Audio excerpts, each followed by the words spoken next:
G'day whisky lovers, welcome to the Hard Malt channel. My name's Tim, and today I'm going to review another one of my take-home bottles from my May 2024 trip to Scotland. And this one is from Bunnahabhain Distillery on the Isle of Islay, where I did the production tour as well as the Warehouse 9 tasting experience. And anybody thinking of visiting Bunnahabhain, definitely do the Warehouse 9 tasting. You won't regret it. So this is a hand-filled exclusive, Warehouse 9 exclusive. This is the 2011 Moine Cognac Cask, Bunnahabhain. Moine being the Bunnahabhain's name for their peated range of whiskies. Now, a lot of people that know Bunnahabhain to an extent will be more familiar with their traditionally sherry matured whiskies, unpeated. They're known for producing or being one of the producers on Islay of unpeated whiskies, and that's what to date most of their core range has been. However, during my visit they told us that they are starting to get more and more into the peated stuff. So hence their sub-brand, if you will, for their peated whiskies is Bunnahabhain Moine. Not to be confused or to be confused with when Bunnahabhain is independently bottled, the peated Bunnahabhain is called Stoisha.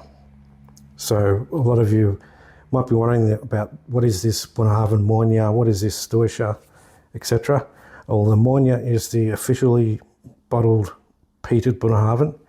The Stoisha is the independent bottling of peated Bunnahabhain. So that's what those two mean. So this is a cognac cask Moine. Cognac, I find peated whiskey with a cognac cask, cognac finish, often just really works. I don't know what it is about it, but those that I've had a Talisker, which is a heavily peated whiskey that was finished in cognac casks. Delicious stuff. This one here, I unfortunately don't have all that much of it left. I'll pour some into the glass. I have tried the Kilchoman Cognac Cask. Oh yes, there's not much left, so I'm just going to pour a little bit.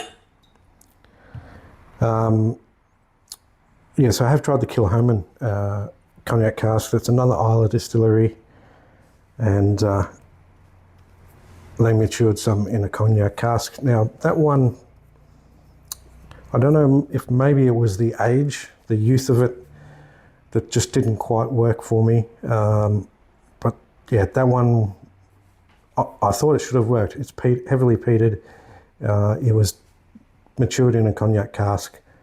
By all accounts, it should have worked for me, but it was nice, but there was something not quite perfect for me. So this one, obviously, I picked this up in 2024. This was bottled in 2024, so it's basically a 13-year-old. So obviously, it's likely several years older, or maybe half a dozen years older than what's the Kilchoman one was that I tried.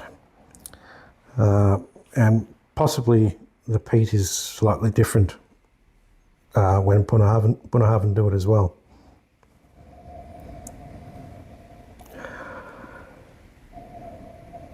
Straight away on the nose, you can pick up that peat. It's not incredibly overpowering, well, overpowering is the wrong word. It's not incredibly potent, like say a Lefroy or an Ardbeg or anything like that. That's definitely there. So you can tell straight away it's definitely different to your Bunnahabhain 12-year-old, for example.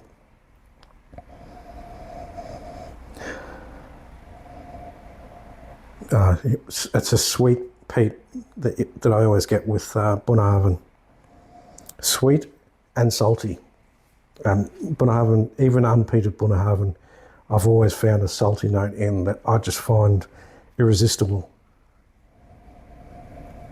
So this, I'm getting sweet peat and saltiness,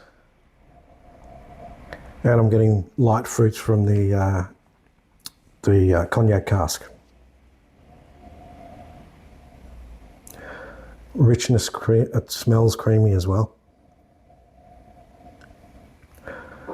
Just delicious. Now let's see how it goes on the palate.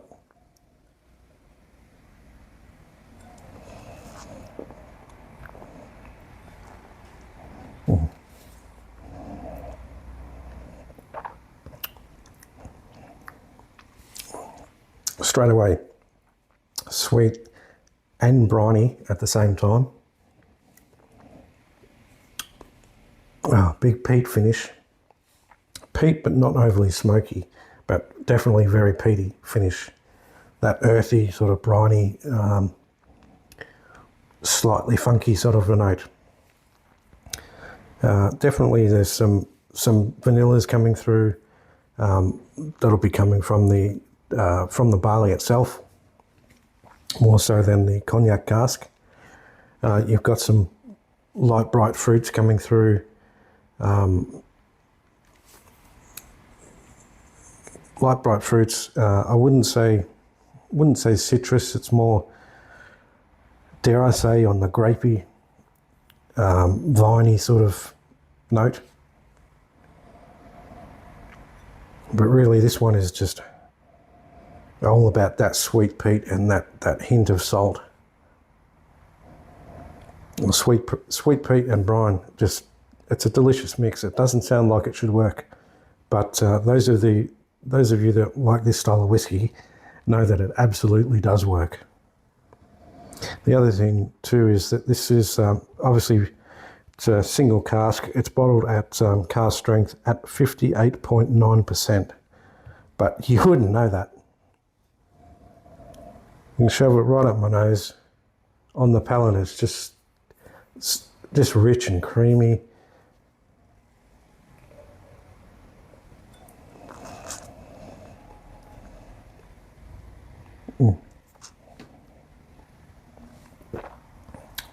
That mix of sweet peat and brine just gets me every time. I'm a poet and I didn't know it. This is delicious stuff. I'll have to say that this probably gets one extra point because of the fact that this was one of the whiskies that we actually tasted in my Warehouse 9 tasting experience, and it was my favourite of the five casks that we tasted from. Officially 4, but we did get to taste the 5th one. Yeah, but this was clearly my favourite, hence this is the bottle that I took home from my trip, or from my visit to Bunnahabhain, and hence I'm going to give it a solid 87 out of 100. I know there's been some Fashil releases. I think there was a 14-year-old Bunnahabhain Moine Cognac finish, which I would expect to taste quite similar to this, possibly just with a bit more of a background of that vanilla bourbon matured Bunnahabhain. But overall, I would expect that to be similar.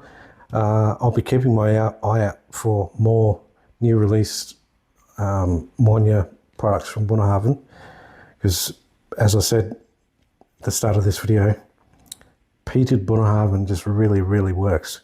So I'm glad that there's starting to be more and more of it available. You can find quite a bit of it through independent bottlings as well. As a substantial amount of independent bottlings of Bunnahabhain are actually peated. So look out for Bunnahabhain Stoisha in your independent bottlings. And from official bottlings, look out for Bunnahabhain Moine. There you have it, guys. So for this particular bottle, I'm giving it 87 out of 100. Slanjava.